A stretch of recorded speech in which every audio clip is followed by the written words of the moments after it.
We're back on Tuesday night as the U.S. Senate failed to move forward on repealing, don't ask, don't tell. Someone calling himself or herself Jimmy posted a comment on a gay rights blog that said, quote, all gays must die, though this Jimmy in this case used an anti-gay slur far worse than gays. It was a nasty, nasty comment. Well, the blog's author was able to trace the comment and determine that it appeared to come from a computer in the office of Republican Senator Saxby Chambliss of Georgia.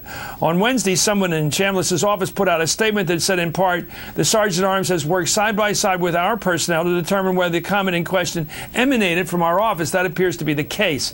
There's not been a determination as to who posted the comment. We invited Senator Chambliss, by the way, or someone from his office to come appear on Hardball tonight. Neither the senator nor someone from his office agreed to come. Let's turn now to Democratic Congressman Polis of Colorado and Clarke Cooper, who's the executive director of the Log Cabin Republicans.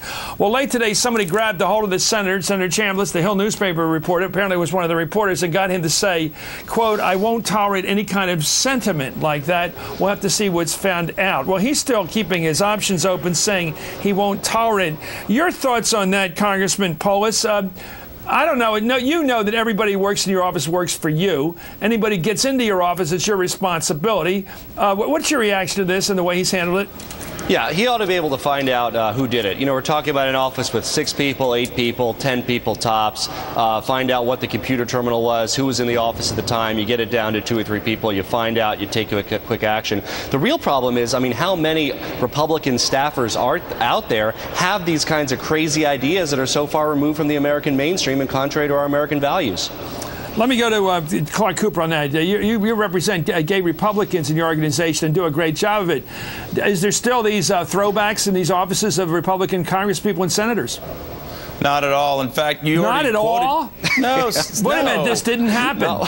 Hey, this is one bad apple, and Senator Chambliss himself said, I will not tolerate any sentiment like that. And I just want to So why does he grab why doesn't he find out who did it?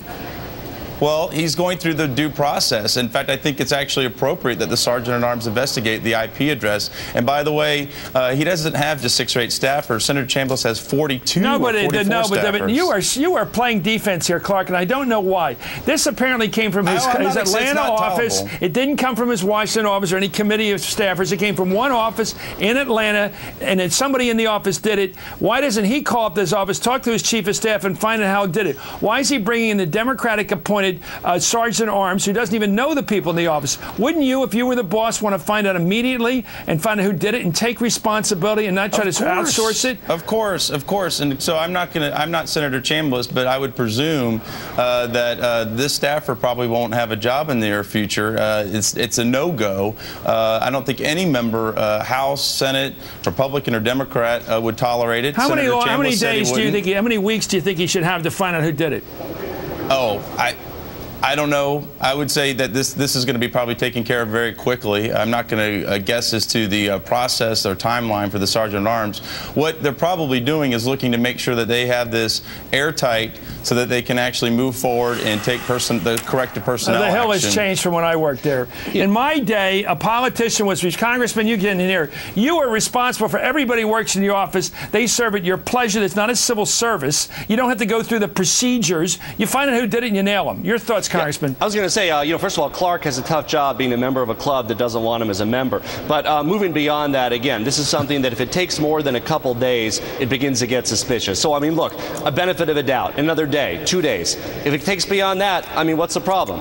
There's a limited number of suspects. You talk to them. Was it an intern? Was it a paid staffer? I don't know. What are the values of the people in your office? What's the procedure you're going to put in place in the future to make sure your office knows not to do this kind of thing? I'd probably start with the people named James. Anyway, thank you, Congressman Polis and Clarke Cooper. Boy, you were manfully defending all Republicans tonight. When we return, let me finish with some thoughts about Bill Clinton's advice to President Obama. You're watching Hardball, only on MSNBC.